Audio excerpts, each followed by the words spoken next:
Elementary music teacher friend, you love what you do, but you might feel unappreciated and, in fact, unseen some days. You may even feel like you're on a music teacher island and just want to connect with other music teachers who can relate to both your struggles and wins when it comes to teaching elementary music. I get you and understand completely the feelings you're having.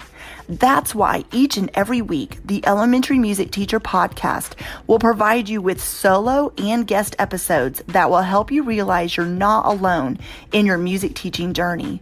Throughout each episode, my goal is for you to be able to walk away with actionable steps and ideas to help you feel like you're ready to take on the new week with whatever challenges may be thrown your way. Hi, I'm your host, Jessica Peresta, and I'm so glad you're here. Whether you're at home, in your car, in the shower, or wherever else you're listening, grab your cup of coffee or whatever other beverage is nearby and listen in to the Elementary Music Teacher Podcast. Hey friend, I am so excited to invite you to a free 3-day challenge called the Reflect and Renew Challenge. In this free challenge, you'll begin to think about teaching elementary music in a new way. In just 3 days, you'll go from feeling overwhelmed to confident and will surround yourself with other music teachers who will support and encourage you. Day 1 is all about reflecting. You'll reflect back over where you're at in this school year and identify the highs and lows, no matter if you are joining this challenge at the beginning, middle, or end of the school year. We start with reflecting first in order to move forward successfully. Day 2 is all about processing. You'll process through what it is you need to focus on to make your music teaching situation successful. Then day 3 is all about renewal. You'll break through mindset beliefs while setting goals and action steps to help you meet them. Each day of the challenge, you'll be getting a daily challenge email that will contain action steps for you to take. So simply head to subscribepage.com/reflect and renew challenge to save your seat, and I'll see you there. I'm Chris Nessie, host of Behind the Mic, Voices of the EPN, a part of the Education Podcast Network, just like the show you're listening to now. Shows on the network are individually owned, and opinions expressed may not reflect others. Find other interesting education podcasts at edupodcastnetwork.com. Welcome back to the podcast. Today, I am joined by Ashley Cuthbertson, and we are going to talk about culturally responsive music education.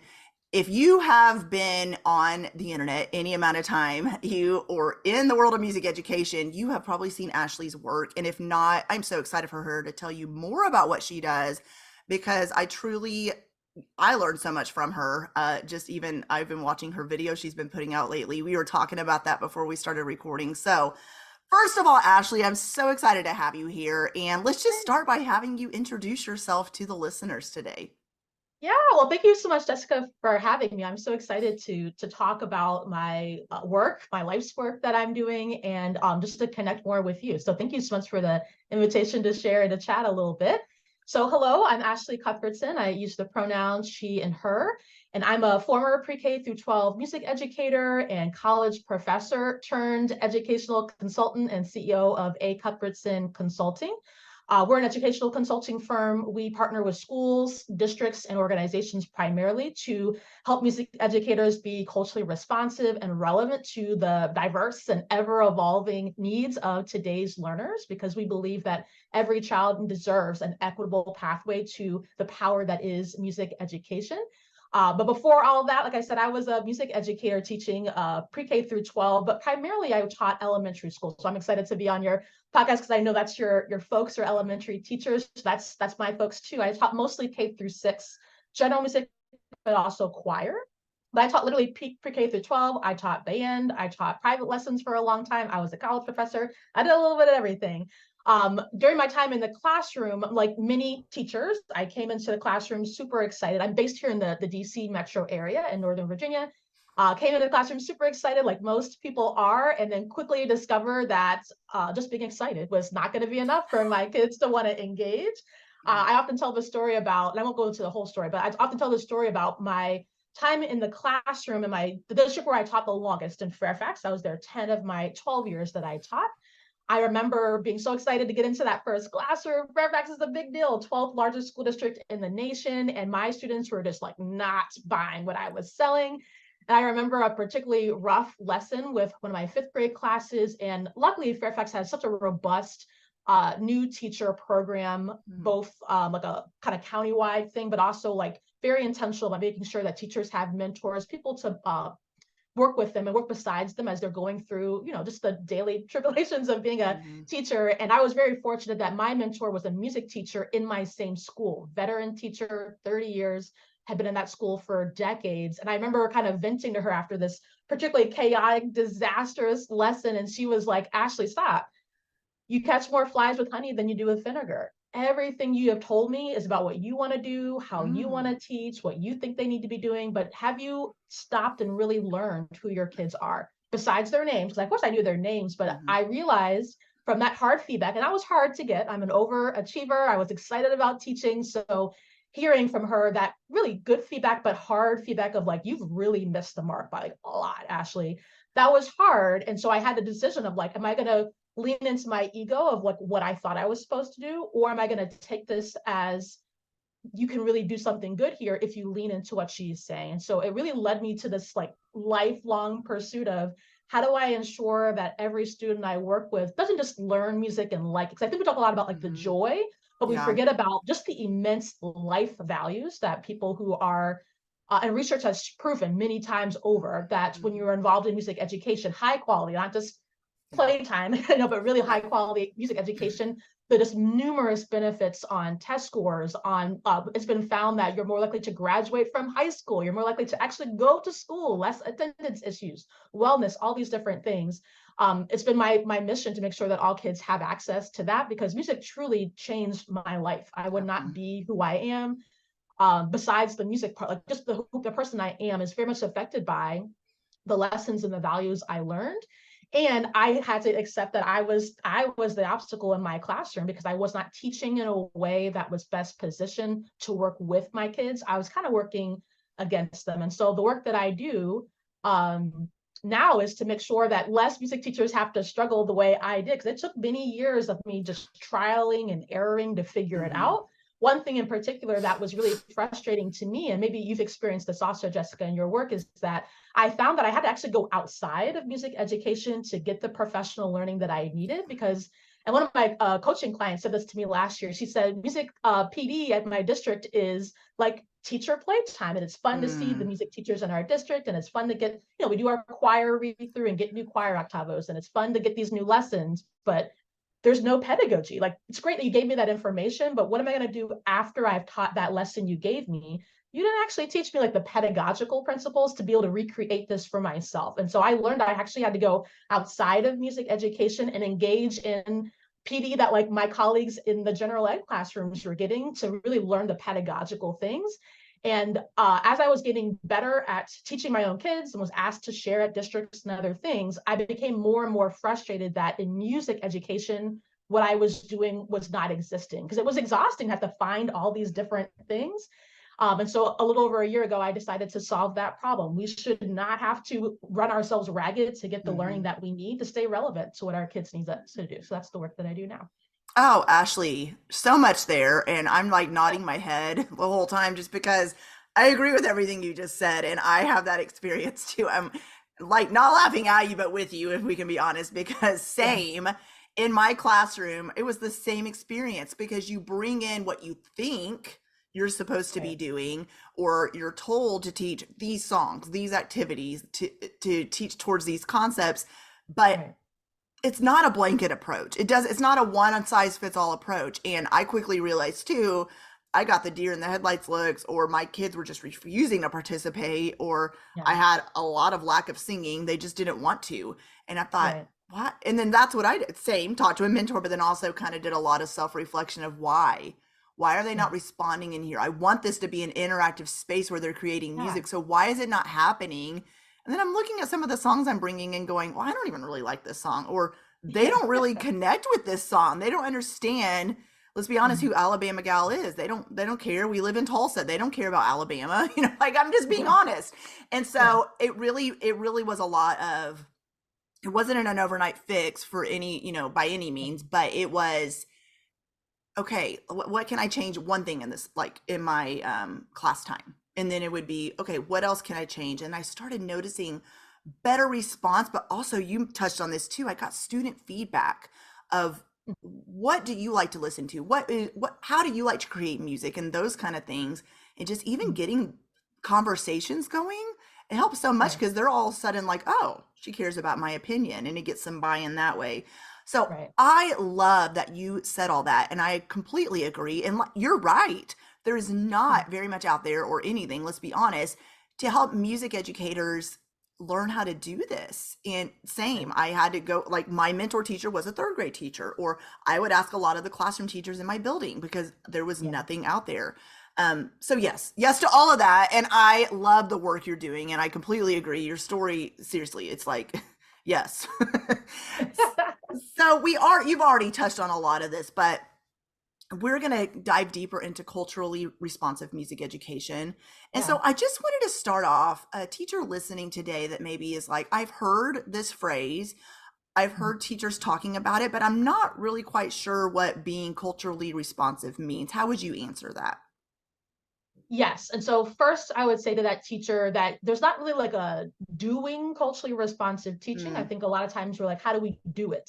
Actually, somebody just the other day on my one of those videos that I'm sharing every day in July asked me, well, how do I do this thing? It's not actually a doing, it's more of a being. So culturally responsive teaching in the broader sense is how do you utilize the cultural frames of reference of your students to be able to make the learning experiences actually contextualized for them so that they can learn at deeper levels, such that the instruction is transferring into other contexts. We don't want to just give kids information and then they're nice and then they forget about it. It reminds me of like when I was in high school, I was a master test taker because I would cram the night before the test. And then 2 weeks later, I have literally no idea what I just learned because I just crammed all that information in, but there was no information processing. So mm-hmm. there needs to be that kind of element. And then I define culturally responsive music education as how do we leverage the prior knowledge, experiences, and interests of our students. That's actually the cultural part. I know culture is like triggering for people, but it's Mm-hmm. really just the common values and beliefs of a group of people. So how do we leverage that once we learn about our students enough to understand beyond the surface level, like favorite colors, favorite song, but how we actually leverage their cultural frames of knowledge, that prior experience and knowledge and interest, Mm-hmm. to work in partnership with them. So not power over, but power with our kids to really involve them in relevant real world contexts of music making such that we're furthering their understandings about who they are, people around them, and also the world at a greater capacity. It's not good enough. I always tell my teachers I work with, if what you're teaching in your classroom is just good enough in this one, 4 walls of your music room, that is not a real world Mm-hmm. context. What's in it for your students to want to engage when you're just playing a recorder song? What is learning that recorder song going to have value to their life? That's actually what we need to get to the heart of. And when we start from that place, instead of, well, we got to get through this third grade recorder curriculum like I had to, where we start from that place of Yeah. why and what's in it from our students, that's how we can really work in partnership with them to make Mm-hmm. this learning be relevant and also contextualized to them. When we're Mm-hmm. teaching things that have like no relevance, it's hard, even as adults, it's hard to hold on to something when you have no context for like where this is placed. And our kids need us to do that for them, just like we do it for ourselves. Yeah. So a teacher who, let's maybe speak to a first year teacher. And well, we know it's a hot mess. So let's maybe use year three as an example. Because year one, sorry, first year teachers, you're gonna get benefit from this as well. But year three, they've been in the classroom a while, they're kind of figuring out their teaching style. They kind of like, oh, I'm kind of understanding what works or didn't work, but I still want better ways to connect with my students. So how can they practice culturally relevant teaching in their classroom? Like, what are ways they maybe give an example? Because I know it's impossible in this podcast episode to cover every teaching concept, but you mentioned recorder, for example. So let's just start with that. If they're teaching recorder and they have this group of students and what is the best way to present recorder to their group of students that they have in front of them? Yes, I actually would say that this is good for all teachers, even that first year. I would Okay. even argue the first year teacher, if you can start to master working in partnership with your Mm, students The sooner you do it, the easier it's going to be. I work with teachers of all, new teachers, mid-career, veteran. The longer you go on in your career without really mastering how do I learn the values and the beliefs of my students, really the harder, I think the harder it gets. But you can get that, if you can do that, and that's the only thing you do in your first year of teaching, is just like master who are my students, you're going to be good to go, because everything comes from what do I know from my students. So even if we're going to use recorder as an example, does it even make sense to teach recorder to that group of students at this time? It might not make sense to teach recorder. It might make more sense to learn something else, to learn another instrument entirely, or something, something that is maybe not even in that vein. But even the thought process of I'm going to teach recorder for these kids at this time, does that even make sense for them? Is there going to be a relevant real world context that I can bring in here for them? Or does something else need to happen first? Do I need to build background knowledge? That's also something that we can do. Or does it just not make any sense at all for us to be learning the recorder? That's the bigger kind of questions that have to be asked if we're really going to say, I'm going to work in partnership with my students, versus I really want to teach recorder. How do I figure it out? It's actually, you're trying to you might be putting a round peg into a square. What is that they call it? Put the round. Yeah, the little. Yeah, I know what you're talking about. Yes. You might be trying to force something that doesn't need to be forced. They could learn the same objective another way. So why not do it in the way that's going to make more sense to them? That goes back to something I tell teachers a lot too, and I'm sure you've used this example a lot, is the comparing yourself to others. And I think a lot of times music teachers find themselves in this situation where, oh, well, other teachers are teaching recorder, so I think I should too. Or other teachers are teaching whatever, insert the blank. So you start doing something just because you've learned it at a workshop, or because you've seen other teachers maybe in your district, or maybe not even in your district, just on social media doing that. But I love how you're flipping this from, there's no rule book saying you have to do this. You have to do a certain thing in your music room. It goes back to the students and knowing what works for them. And I also love that you said you can teach the same objective just a different way. And another thing I would say is, and we'll probably get into this, is one of those teachers that says, but I've always done recorder, or I've always done it this way. It doesn't mean that you can't change it. It doesn't mean that you can't, modify your instruction a little bit. Nothing's ever set in stone. And so I just wanted to throw that out there, because I know that's what I did when I started out. I was thinking, I have no idea how do I begin creating instruction? Oh, so the very first thought process was, well, what's everybody else doing? How are they all, or what did my cooperating teacher from my student teaching placement do? Oh, she did recorders, so I think I'm supposed to. And it doesn't mean I hated it, but that was really the reasoning behind starting it. And so I love going back to the students and what they need. I think that's so important. Yeah. And I think also it's a skill that oftentimes I don't see being taught in teacher education programs for music educators anyway, of it's not a natural skill for everybody to be able to really get past the surface level of culture. We all talk about what language do they speak and where are they from in the world, and but that's so surface, right? The heart of understanding somebody's cultural frames of reference is getting to what do they fundamentally believe? How do they see the world? And what has caused them to feel or see or be motivated that way? That's a deeper level of culture that I think we don't, first of all, we don't talk about enough, especially in music education, where we're so concerned with diversifying repertoire, which is not culturally responsive at all. But we don't even learn how to do that in our teacher education programs. And so oftentimes I see teachers getting kind of turned out in their, those first few years, and it's hard out there, because the reality is your cooperating teacher is a cooperating teacher because they have a handle on what they are doing. Right. You're going to go to a situation where you might not have a handle on what's going on. Were you taught how to figure that out? I think too many of us are not set up for success in that way. And I think that's why so many teachers leave in the first 5 years, is because it's so disillusioned from what you thought was going to happen with your cooperating teacher who has everything together. And then it's the reality is you're not going to have it together that first year, and that's okay. But are you going to be able to develop the skills to be able to figure it out? And I think that gets to the heart of what a culturally responsive teaching approach is about, is how do you develop those skills? Because knowledge is only going to get you so far. But if you have skills and disposition, just what I help teachers to develop, you can really do anything, because the knowledge is going to fade. And in a year, that knowledge might not be relevant anymore anyway. Yeah, that's true. And going back to what you said about first year teaching, you're right. I was thinking about my own experience of, oh my gosh, like I don't know what I'm doing. How do I plan lessons? How do I plan curriculum? But gosh, if I had started from day one, from year one of really understanding and grasping what you're speaking about today, I know that I would not have felt as burnt out. I Yeah, would have still felt overwhelmed because every first year teacher, you can have a little bit of that.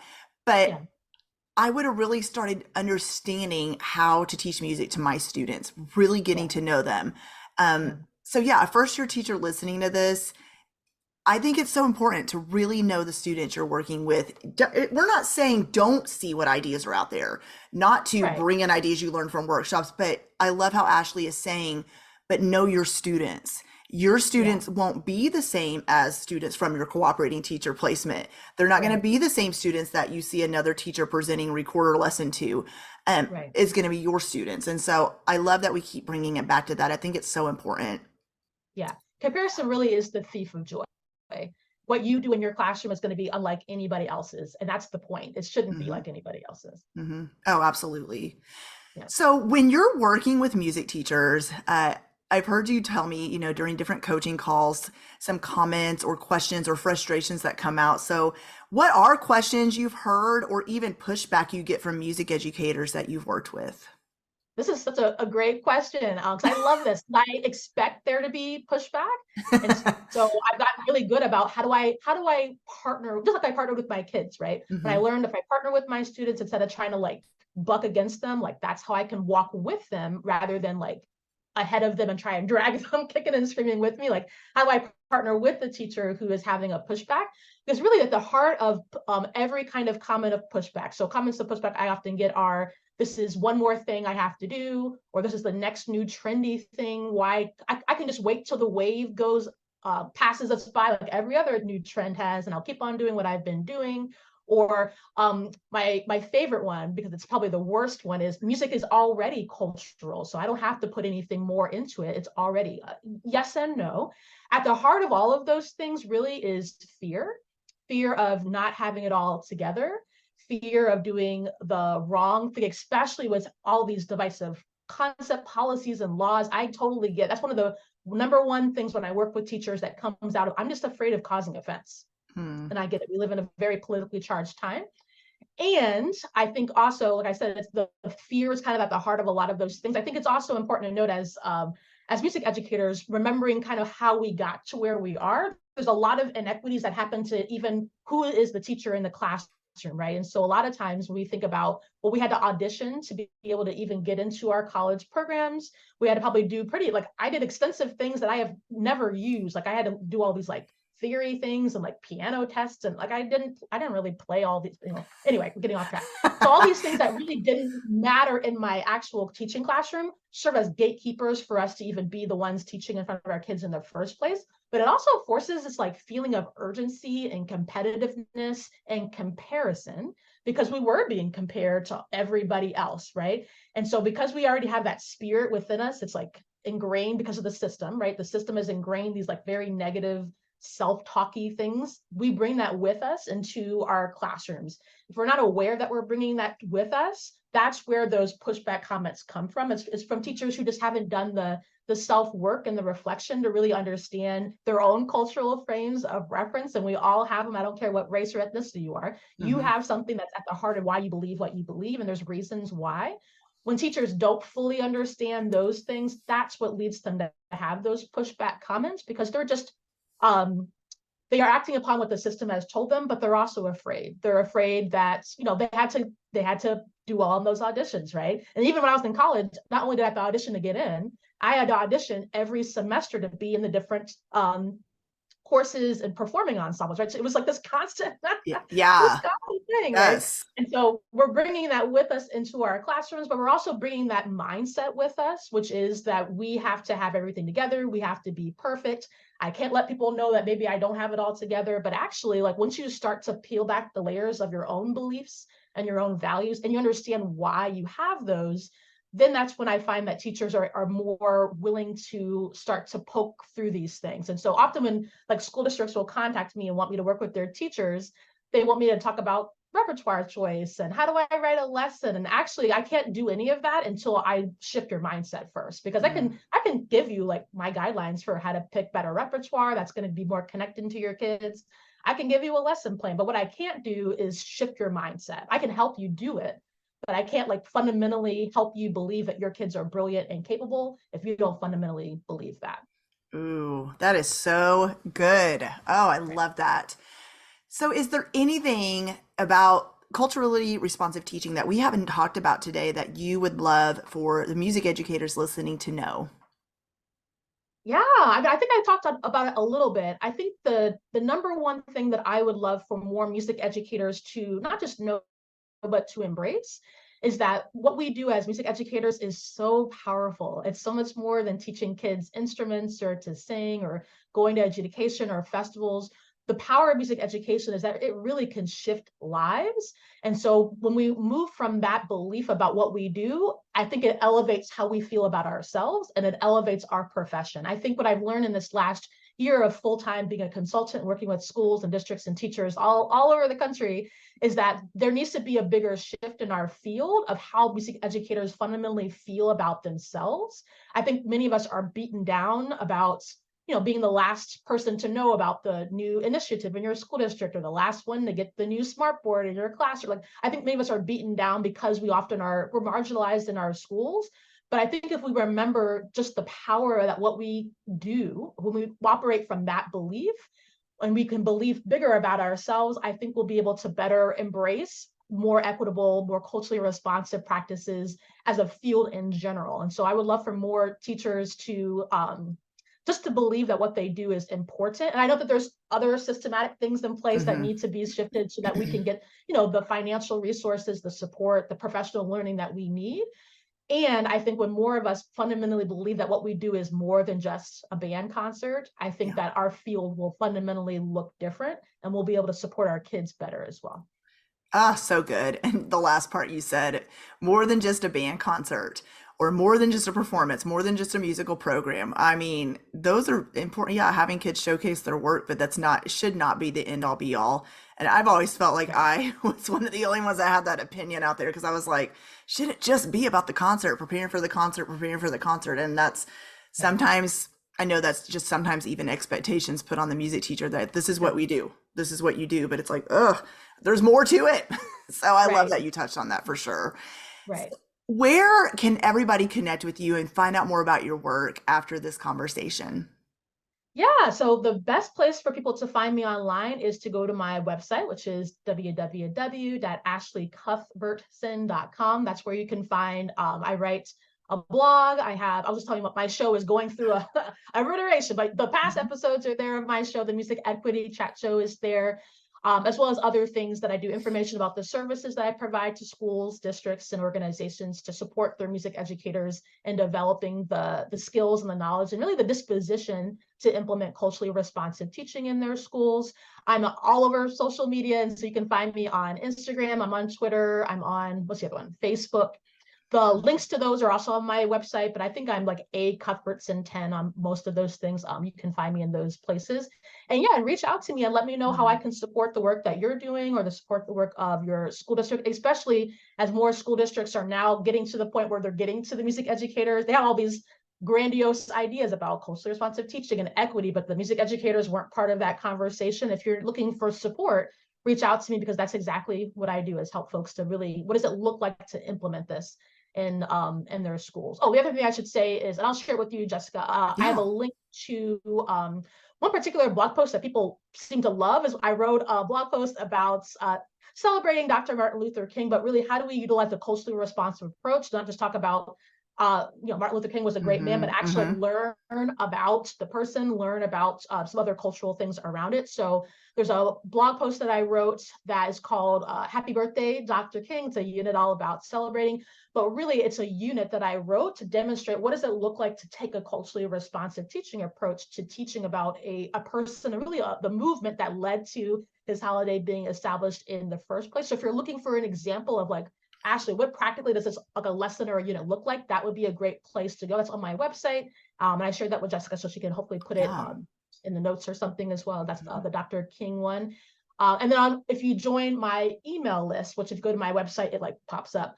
I share every week different resources, tips, and also updates on our services and different things that are going on. So get connected, stay in touch, and reach out if you have any need that I can help you with.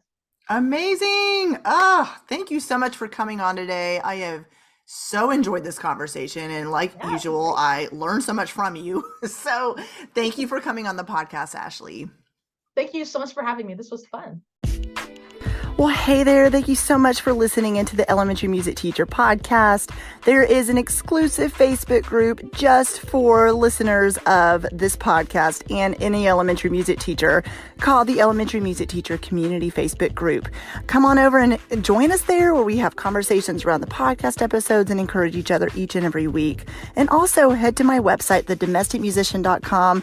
I have some free resources there that you can download to help you gain traction in your classroom today, as well as the blog and the membership site and all kinds of other goodies to help you keep going in your music teaching journey. I cannot wait to keep connecting with you and encouraging you and spurring you on in your journey of teaching elementary music. Hang in there, have an amazing week, and I will see you soon.